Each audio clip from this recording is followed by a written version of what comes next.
কখনো কি ভেবেছেন একজন মানুষ কি সত্যিই পুরো সমাজের ভাগ্য বদলে দিতে পারে? 14ই এপ্রিল একজন মহান মানুষের জন্মদিন, ডক্টর ভীমরাও রামজি আম্বেদকর।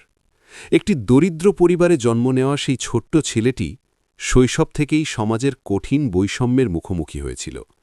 স্কুলে তাকে আলাদা বসতে হতো, অনেক সময় শিক্ষক পর্যন্ত তাকে স্পর্শ করতেন না। কিন্তু এই অপমান তার মনকে ভেঙে দেয়নি, বরং তাকে আরও শক্ত করে তুলেছিল। তিনি বিশ্বাস করতেন শিক্ষাই মানুষের সবচেয়ে বড় শক্তি। অসীম সংগ্রাম আর পরিশ্রমের মাধ্যমে তিনি বিশ্বের সেরা বিশ্ববিদ্যালয়গুলোতে পড়াশুনো করেন। Columbia University, London School of Economics, এরপর তিনি হয়ে ওঠেন ভারতের সংবিধানের প্রধান স্থপতি।